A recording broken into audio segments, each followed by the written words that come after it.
Welcome back. This lecture is going to conclude our survey of the cardiovascular system. And today we're going to look at now the one area we've been ignoring, and that is the blood itself. The substance is being pumped by the heart and transferred and transported by the vessels and then distributed to the areas of need. This is a very, very complex system, and we're really just going to scratch the surface, but I think it'll give you a good overview of what happens in this system. We call it an organ system. An organ is a series of tissues of different kinds that function together to perform.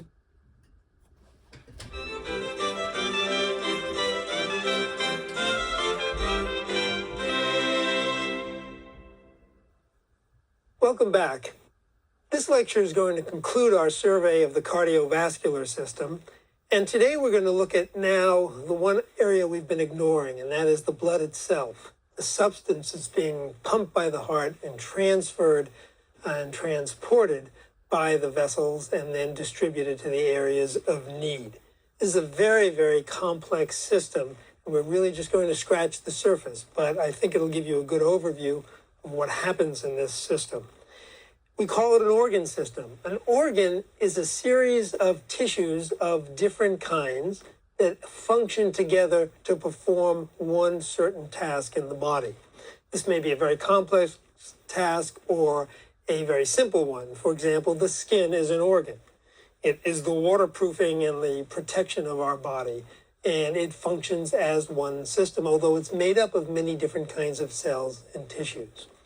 The blood, too, is therefore an organ, and it's very, very complex.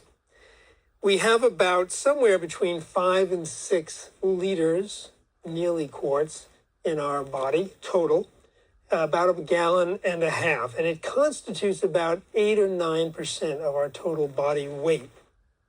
If you take blood and you put it in a test tube, and you put it into a centrifuge and spin it down, you get something that looks like this. The heavier particles sink to the bottom in a centrifuge, and the lightest part stays at the top. The red blood cell layer, which are called erythrocytes, cyte is a suffix that means cell. You're going to hear that a lot. Hepatocytes, for example, in the liver. Erythrocytes merely means red cells. The red blood cells constitute, in the average person, about 45% of this total linear mass. And it's somewhat lower in menstruating women who have a chronic low level of blood loss, but percentages less than 30% are considered severe anemia. At the top, we get the biggest layer of plasma, which is a clear yellowish liquid, and that comprises about 55% of the total volume. And then right in the middle is this white layer, which was named the buffy coat, just by its gross look. And this contains all the white cells, the fighters of infection.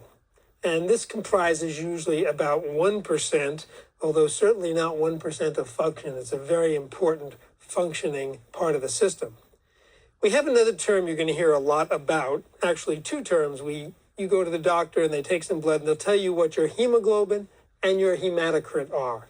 These are measurements that tell us roughly about the same thing. The hemoglobin is the amount of the molecule that carries oxygen in that red part of the blood. And the hematocrit is another way of measuring the same thing, and it's just the percentage of red blood cells. So here, this person's hematocrit is 45%. The hemoglobin, if you want to know a number, is usually about a third of that. Could be 13 or 14%. 13 or 14 grams is the way it's measured, actually. And then if you look at the plasma is made up of lots and lots of proteins and water. It has the function of carrying clotting proteins. It carries the antibodies that we need to fight off infection. And it also carries electrolytes, sodium, potassium, chloride, and so forth. The function of this blood system, and again, it is a system, is multiple. It is used for transportation. we need to carry gases to the tissues in the form of oxygen. We need to carry gases away from the tissues in the form of carbon dioxide. We need to bring nutrients to the tissues, sugars and proteins and fats, which is basically the wood for our metabolic fire. And then we need to carry the wastes away from the system and get rid of them in the body. The gases go out of the lungs, the wastes sometimes go out through the GI tract, the gastrointestinal tract, and the metabolic wastes are disposed of in other ways, for example, liver and kidney. And these are basically the ash from the fire. These have to be removed. The blood also transports hormones and other chemicals from where they are manufactured to where they are needed. The adrenal glands put out adrenaline and send them to the heart, these molecules to the heart so that it can make the heart beat faster. So it is a transportation system with many, many roles. And finally, it's a system of protection. The blood system has to stop bleeding, has to fight infection, has to recognize and fight off foreign invaders. And so it is what we think of sometimes as the second line of defense, the skin being the first line of defense. And finally, it has probably what may be its most important function, and that's called homeostasis, keeping things the same. There was a French physiologist and physician named Claude Bernard who said that the body needs to maintain the constancy of the internal milieu. And this means that we have a very, very fine range, a very narrow range in which we can live. For example, if you think about body temperature, we live in a range of about 98.6 to 99.6 degrees Fahrenheit. Any drop below that of only a few degrees can cause hypothermia and death. And elevations above that make us very sick. And if you get up to 106, 107 degrees in an adult, you can start talking about organ and especially brain damage. So that's really a very narrow range of temperature when you consider there are days I'll go outside in Montana and it'll be 30 below zero. And there are days also in Montana where it's 105 degrees. And with the help of our body mechanisms and clothing, which allows us to increase that range, we're able to maintain a good regulation of our body temperature. It also, most importantly, needs to maintain something called pH, or our acid-base balance. And I want to just make a slight digression because this is going to come up a lot to define the body's pH scale. This is what's called a logarithmic scale. So the range here, very short distances on this scale, really mean very large changes in the body. The pH range in chemistry is defined between 0 and 14. 7.0 is exactly in the middle, and that's neutral. Any number smaller than 7, I'm not going to go into the actual chemistry of this, but any number smaller than 7 is acidic, and it goes down in big levels. So 6, 5, 4, 3, 2, 1 are huge jumps, enormous jumps. They're not jumps of 1, 2, and 3. They're jumps of 10, multiples of 10, which can get very, very big. For example, stomach acid can get down here around the 1 to 2 range. Concentrated form could eat through a handkerchief. When you get up on the basic side, what we call alkaline side, those are numbers above 7 and getting up to 14. Again, multiples of large numbers, exponential changes. Look at our body's range. We exist in a range between 7.1 and 7.4, and anything else is severely abnormal and can cause great disturbances in almost all our systems, vascular and cardiac and respiratory systems. So something has to be done to keep this pH range around 7.1 to 7.4, and the blood is one of the main components that does that. We'll talk about respiratory physiology in another lecture, and that also is heavily involved in maintaining proper pH. We also have to maintain our heat, as I mentioned, in that very narrow range, and that's done primarily by shunting and by upregulating or downregulating the speed with which we burn the wood fuel in our fire, our metabolic fire. And that's regulated by a very, very complex hormone system, which I'll talk to you about much later in the course. I want to digress again now and talk to you about one of these mechanisms which we tend to defeat. And we've talked a lot about the shunting of the capillaries and this blood system. The blood can be used to measure the heat. The core temperature is the temperature of the blood in the body. And in a situation of extremes, for example, extreme cold, the body is very good at shutting down all the flow to the surface of our skin. Because when we're cold, we want to conserve heat. The skin can get along very well without a good blood supply for many, many hours. And that's why our extremities and our skin get very white when we're out in the cold. And in extreme cases like frostbite, it turns snow white. Your fingers may become snow white and actually damaged. Same thing happens when you're too hot. The blood is then shunted away from other organs to the skin, where evaporation and cooling can occur so that we can reduce the temperature of the blood. Well, when we get into a situation of extreme cold, some of us who've been skiing too long or out playing in the snow, one of the most common things to do is to have a drink. Remember the old St. Bernard dog with the brandy keg rescuing the people in the snow? And this happens because alcohol is a very strong skin vasodilator. Alcohol in the blood gets to those precapillary sphincters of the skin, preferentially, and opens them up and allows the flow to go back to the skin. Well, the reason this mistreatment ever got started was it feels good. You're out in the cold and your skin is just very cold, you're shivering, you take enough alcohol to paralyze those sphincters, and all of a sudden all the flow goes to your skin, you feel warm, there's a glow, you feel terrific. And what you're doing is killing yourself because you're allowing all that heat to dissipate into the air that you need for your core, for your heart, for your lungs, for your blood.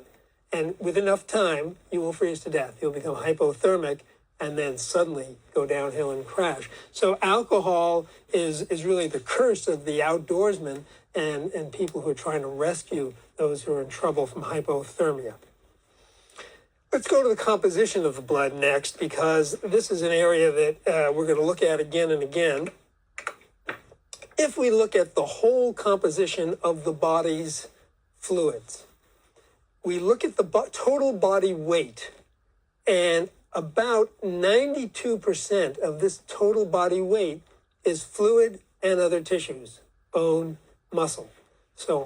But remember that most of the tissues themselves, other than bone, are mostly water. Muscle is mostly water, the liver is mostly water. These tissues are very, very wet. If you look at the whole blood, it's about 8%.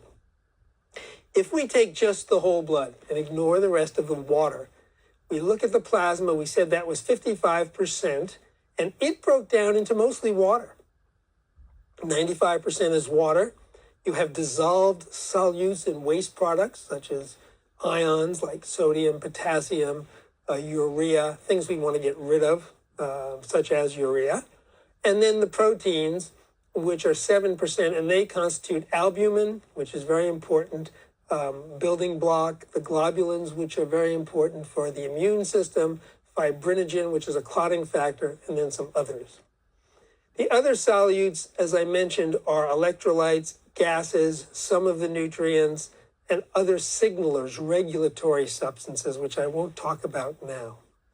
This brings us back to this important 45%, which are the formed blood elements.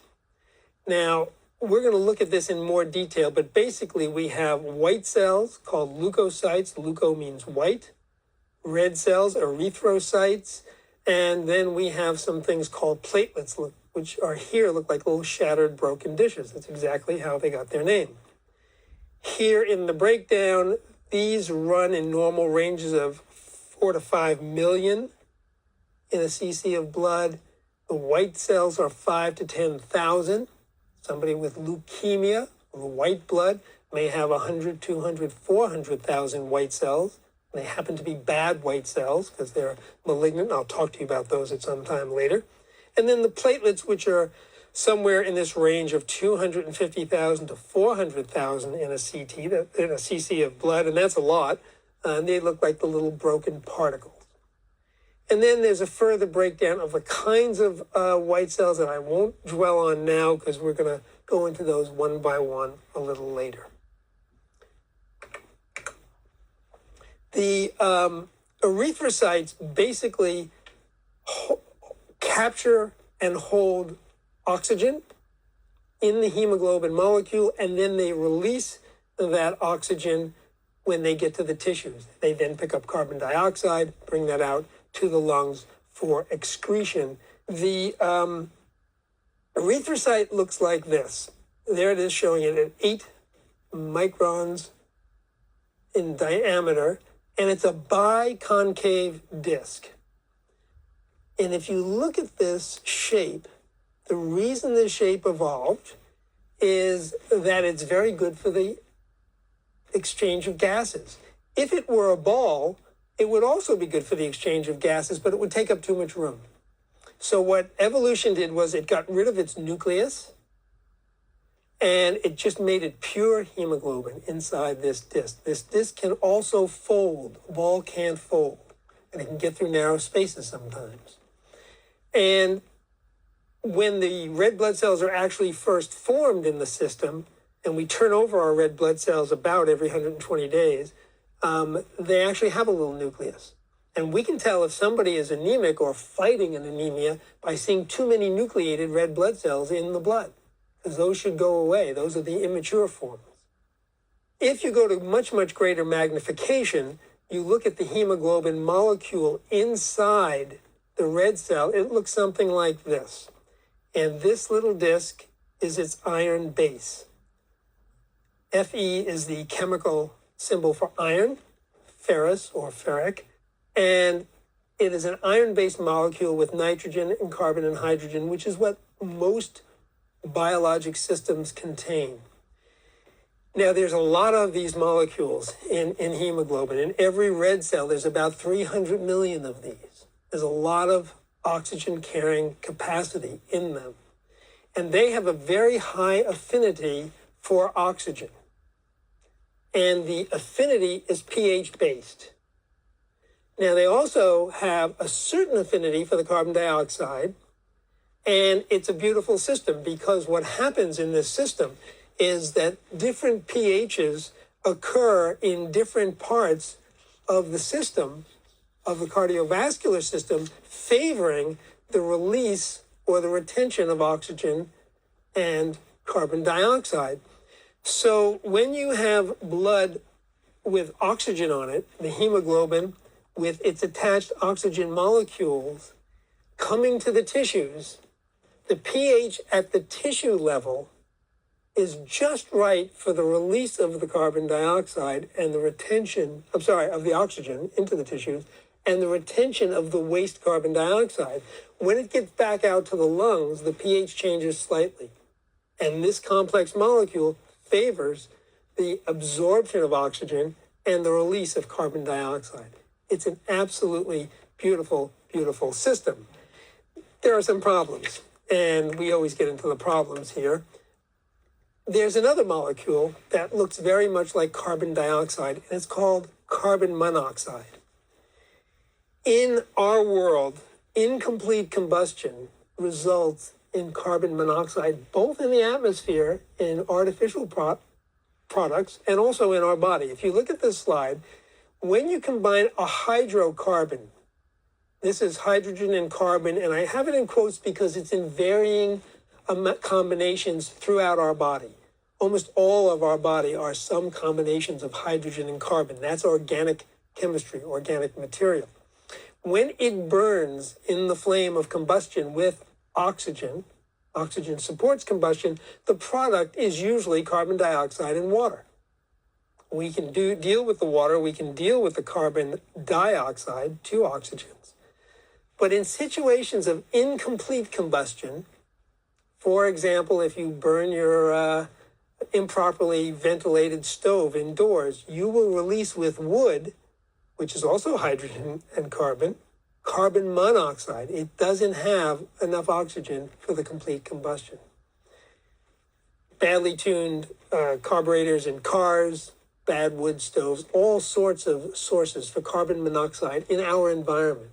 It happens that carbon monoxide is drawn and held by hemoglobin at 200 times greater affinity than oxygen.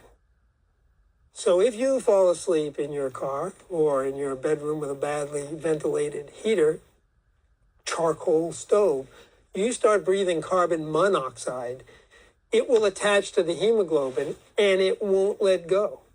And it'll get to the body tissues and it won't let go, and it'll stay in the circulation. And this is why people suffocate with carbon monoxide poisoning. They also look like they're breathing pretty well because their face is flushed. They have this cherry red skin appearance because carbon monoxide, when attached to hemoglobin, doesn't look bright red the way our oxygenated blood does, and it doesn't look bluish purple the way venous blood does. It looks cherry red. So it fools you for a minute when you see somebody in this condition. And what we do to cure this problem is we give the patient as much 100% oxygen as we can and try to force the equation, the chemical equation, by overloading the system with oxygen. You breathe in the air about 21% oxygen, and we force this to 100%, and we can force the equation. So if you can get the patient before they've had brain damage, then you can force the carbon monoxide off the molecule and replace it with oxygen. And that's what you do. You take the patient out of the room, put them in the air, and get them oxygen as soon as possible. That's the function of the red blood cell. And as I said, it has a very rapid turnover. You have a whole new system of blood in your body for the red cells about every 120 days, made in the bone marrow and then released into the circulation. That brings us next to the leukocytes, the white blood cells, which are very important and very diverse. As you see from this chart, we have several types. Something called the hematopoietic stem cell is the origin. Now, a big topic of conversation because of stem cell research.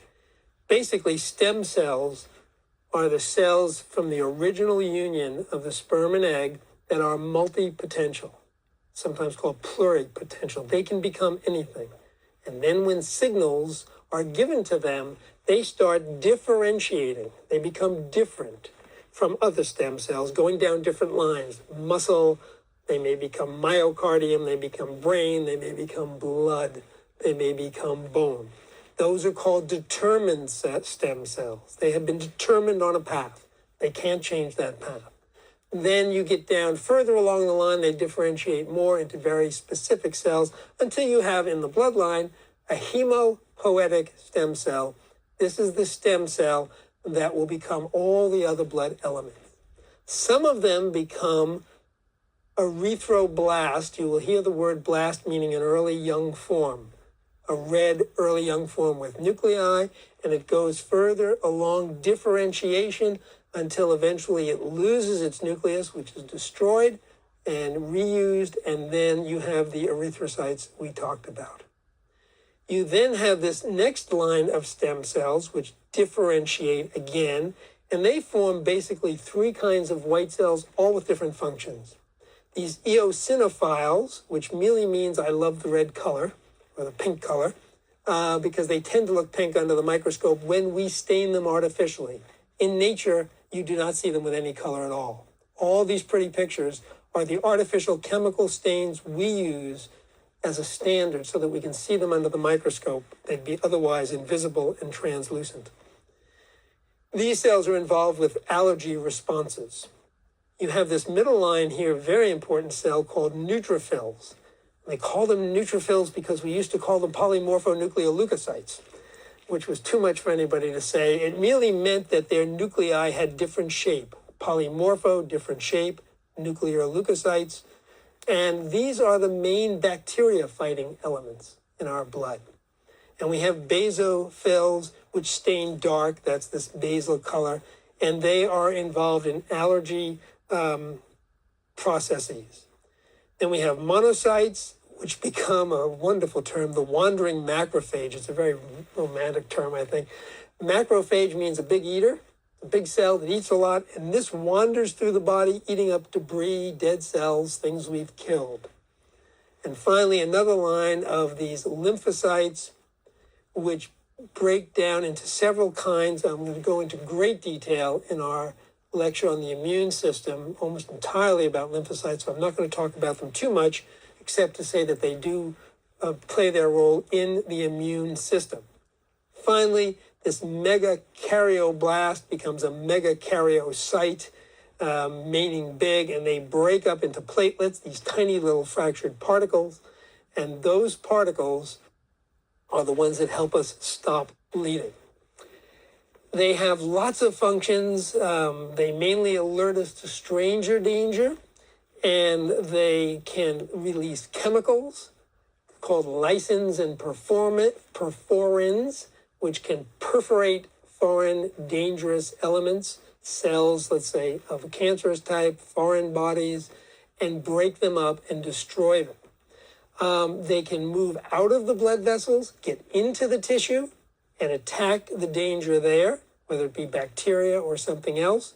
Foreign body, like a splinter of wood, can actually eat it up and destroy it.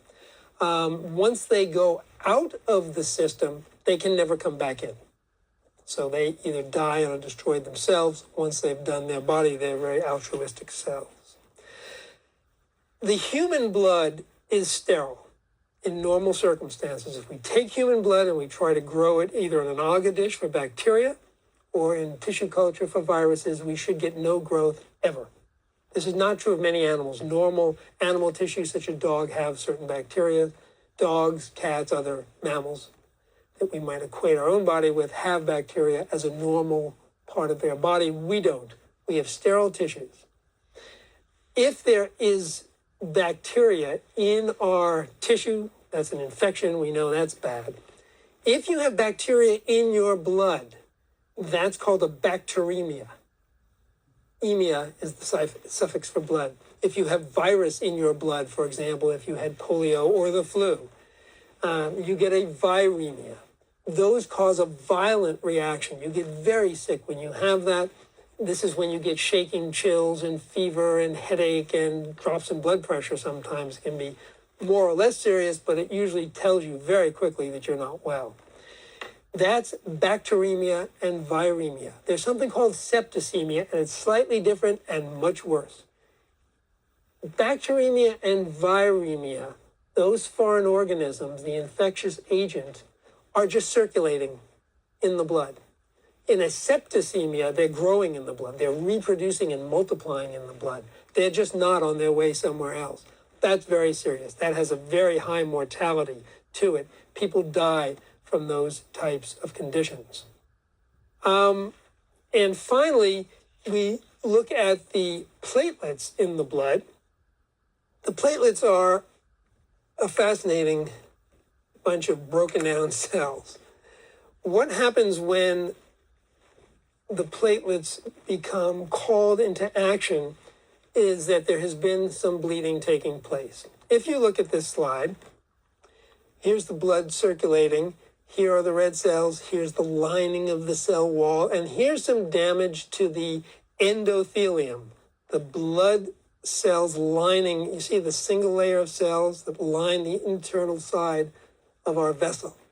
There's some damage, stab wound, a tear, a bruise. Signals are sent to these platelets, which have been circulating with it, and they aggregate in this area. It's called chemotaxis. They're being called or sent by chemical signals that something is wrong, and they form a big group of them together, aided by other chemicals. And finally, they will form a plug along here to stop the bleeding. That's called platelet aggregation. They are very effective at forming this kind of barrier early on, and they're not very good for the long term.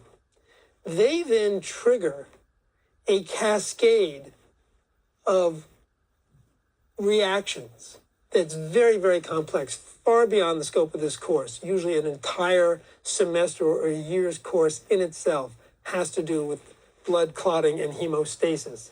Hemostasis meaning stopping of bleeding. But I want to give you this little picture because it's so complicated and just give you an idea how easily it might be sent out of whack. Here are two vessels. This is tissue trauma. This side shows some intrinsic problem, blood trauma. Remember I said how clots propagate clots? Well, other problems inside the blood vessel itself can cause and be considered trauma to the blood itself, as opposed to trauma to the vessel. Both of those release factors. This one is called tissue factor, and this one is the damaged cells themselves. And then they release this enormous flood of chemicals. You have activated platelets, and these Roman numerals are the numbers of different chemicals. We call them factor 1, factor 11, factor 7. And they cascade. They literally, like a waterfall. One comes into the system and strikes the next, activates it. It goes on and activates the next, and they require all of them to be activated in a very precise manner. And they form a clot. And that clot is the more permanent clot. The platelets have just plugged the leak. It's the finger in the dike. But somebody's got to take that finger out of the dike at some point. And you need something to form a clot. And what happens is, in this vessel, a big clot will form all along the vessel itself, and the patient will stop bleeding. For example, this plug here, which is soon going to be destroyed by the body, will now be replaced by a plug of clot all the way along the whole lumen of this little vessel, however big that vessel is. Why is this cascade so complicated? Why does it have so many fail-safes and actually places where it can become interrupted? The reason is you don't want your blood to clot inside your vessels, because clotting begets clotting. So if we had one little clot in there and then it started to propagate at both ends, where would it stop? You would clot. You'd become a solid mass of jelly, and that would be the end. There's actually a disease where this happens. It's called disseminated intravascular clotting. In other words, widespread clotting inside the vessels. It occurs with very serious infections. It can occur with cancers. Major disturbances in the human body cause disseminated intravascular clotting, or DIC. And that patient has a funny symptom. That patient starts to bleed. Why would this patient start to bleed? Well, obviously, if they're alive, the whole body isn't clotted. Just a lot of it is. And these clotting factors, which I've just shown you, tend to consume lots more clotting factors. And this is called the consumption coagulopathy. Something wrong with the clotting system because it's consuming the factors. So the patient's got lots of clotting all through their body in bad places that they don't want them. The clotting factors are being used up in there, and what's left of the blood doesn't have any clotting ability. And you're constantly tearing capillaries you never know about, and they're being repaired. But all of a sudden, this patient starts to bleed out of their nose and their eyes and their mouth and their GI tract, and they have bruises all over, and they will die of blood loss, even though their problem is clotting. It took great courage when they figured this out for the first doctor to say, this patient needs an anticoagulant. You go, how are we going to give them an anticoagulant? They're bleeding to death. And somebody, many decades ago, said, we need to give these patients heparin. Once they understood what was happening, they said, maybe we need to stop the bleeding by getting rid of all this hyperclotting. Those patients were treated with anticoagulants, and it worked if you get it early enough. So you have this very, very complex system, a system that's extremely sensitive, finely controlled, can go wrong. When we give patients whole blood in transfusion, we are actually giving them blood that does not have clotting factors in them. Those are lost. And so what we have is special pooled reservoirs of clotting factors. A patient gets so many blood transfusions, and then we give them some clotting factors to boot. Patients with hemophilia, which means I love to bleed. Those patients actually stop bleeding initially. Their platelets are okay. They're missing one of those factors with the Roman numerals. And those patients then bleed again after the injury, and they don't stop until they bleed to death, or until we transfuse them with that factor that they need temporarily. And they must be protected from trauma. It's a genetic disease. It's often inherited, and it has varying degrees of seriousness and varying degrees of which factor is absent. So that's bleeding, and we've talked about thrombosis in the past. We've talked about other clotting where we don't want it, for example, in the veins and the legs and so on, and getting thromboembolism, blood clots tearing loose. That's a very quick look at an enormous, enormous subject. I want to move on now and talk a little bit about the control of blood pressure and how that works. We're going to talk about some of that later when we get to the brain. But basically, we control blood pressure and rate and volumes by basically adjusting the pump. That's our first line. We have heart rate increases and decreases, and we have stroke volume that can increase and decrease. We talked about that in the first and second lecture.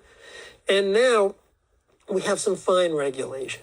There are receptors in the body, and they're in the carotid artery in the neck, that big branch that's the first one that goes to the brain. Guess why they're there? The brain wants to know immediately, as the blood's on the way up, what's happening in the system. Something called a baroreceptor. You know what a barometer is? It measures pressure.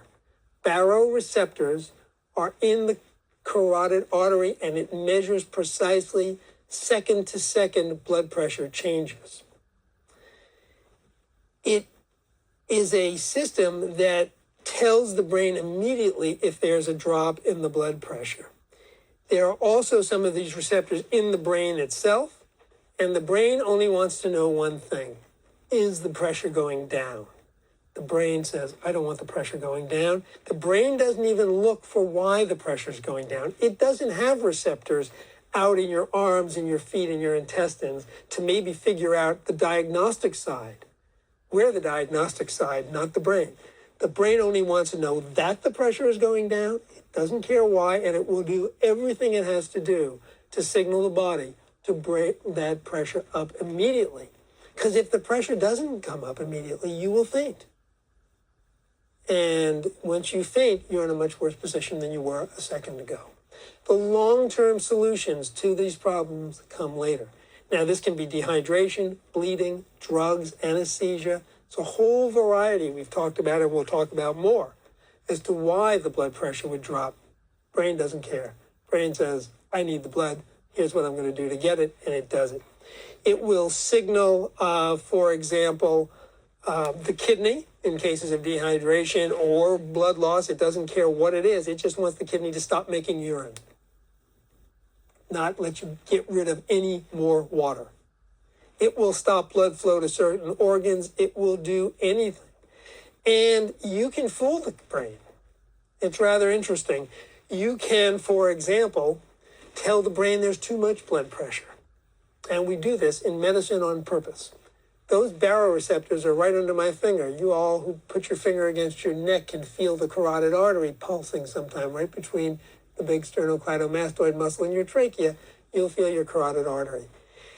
There's a disease that we didn't talk too much about. I mentioned how the heart rate can go up to 300 per minute. It's called PAT, paroxysmal atrial tachycardia.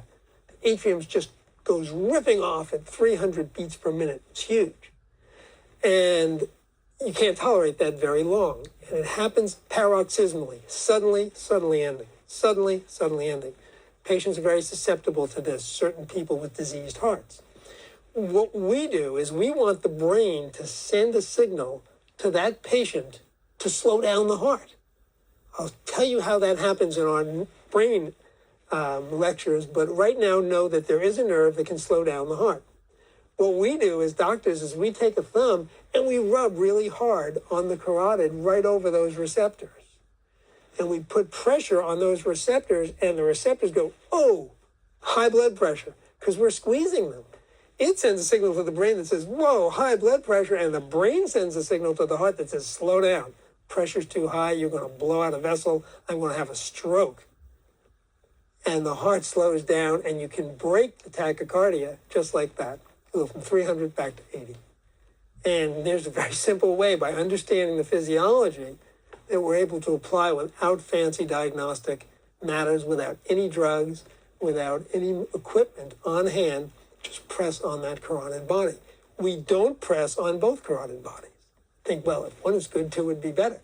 The fact is, the carotid is the route of blood to the brain. We'd like blood to keep going to the brain while we're pressing, so we leave one side open and we press on one. Not something you should do, and next time somebody says, my heart's racing, please don't do that. But this is something doctors can do in the right situation. I want to talk to you now, before we finish, about shock.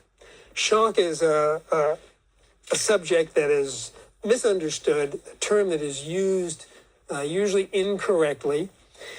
The definition of shock is a state in which the body cannot maintain sufficient cardiac output to supply the needs of oxygen and nutrients to the cells, and it can't have the circulation to remove the waste and the gases. People talk about shock to my environment, a shock to my system, emotional shock. They often mistakenly use the word shock in referring to the brain when they really meant a stroke. Shock is very specific. It means failure to maintain your cardiac output in sufficient levels. Now, shock causes the blood pressure and the flow to become too low. Patient is not getting enough flow. And if it persists too long, it can become irreversible, and the patient may die. There is different kinds of shock. There is shock, and we define this, by the way, with the blood pressure, exactly by the blood pressure. We use the measurements of millimeters of mercury. In measuring pressure, we get a column of mercury in a tube. If you remember the old-fashioned blood pressure cuffs before the days of a dial or digital, we had a column of mercury in a tube, and we pumped the amount of air that would force the mercury up the tube against gravity. And we measured it in millimeters. Why? We could use water, we could use alcohol, but mercury, it's a tube about that high, 120 millimeters. If you used water, you'd need one bigger than the room. And if you used alcohol, even bigger. So mercury was chosen because it was a heavy liquid. The normal blood pressure of us sitting here is probably between 110 and 120 over 80. What does that mean? It means when our systolic pressure is at its greatest, the ventricles have pumped, it pushes the pressure up to 120 millimeters of mercury, and during the runoff, it'll drop to 80, the elasticity of the vessels holding it there until the next one. Okay? We consider shock sustained systolic levels below 80. That's where we get really scared. You have people who walk around with systolic levels of 90, and they're very lucky people because they're not doing much damage to their vessels. Prolonged high blood pressure is just the opposite. It's very bad for you to do. We can get shock from hypovolemia, too low a blood volume, or we can get it from active bleeding. That again is a volume situation that results in dehydration. We can get it from certain drugs which cause our vascular system to open up and make the capillary bed too big. We can get them from infections, endotoxins, which do the same thing. We can get it from cardiogenic shock. We can have our heart fail to put it out. It's a very bad sign after a heart attack. Those patients often die. We have neurogenic shock, which is fainting. That's when I show you a horrible picture up here that you weren't expecting, and you end up on the floor because your brain wants to shut itself off from that exposure, and that's why you faint. So hypotension, lowered blood pressure, is the definition of it. We have three kinds of shock. Basically, we have stage one, which is called compensated non-progressive shock. That's basically when you faint. You have no cell damage, no cell death, nothing permanent happens. Your body responds by lowering your body to the floor. You faint. You get horizontal instead of vertical, and the blood will flow back, reestablish the volume for you, and you'll be fine. Nothing needs to be done except to allow the patient to fall down. Holding a patient up, keeping them erect in an elevator when they faint is very bad because you can't correct it. Crucifixion often killed those people crucified by holding them up too long. They were kept on the cross for days and days and days, and eventually when they fainted, they couldn't fall down, and they couldn't correct their shock. Finally, the second stage is decompensated progressive shock in which cells are injured. And it's about 25% of blood loss volume, and you need to rehydrate that patient, reestablish the volume, and they will be okay. They'll recover. They do not need to have anything further than the reestablishment of the volume, the rate, and so on, but they do need treatment. Because if they are not treated, they will go into what's called stage 3, or irreversible shock, in which there is organ damage, which is not reversible, and then you have a very bad cascade in which the heart is depressed, the blood gets acidotic because it's not getting rid of the CO2, which is acid, and the lungs are not able to compensate. The blood becomes acid, the heart is depressed by acidosis, they are unable to vasoconstrict anymore, they lose that ability, so they can't raise their own blood pressure, and that patient goes rapidly downhill no matter what the treatment is, and they will all die. So that is our quick journey through the physiology of the cardiovascular system. Next time we'll continue with the respiratory system.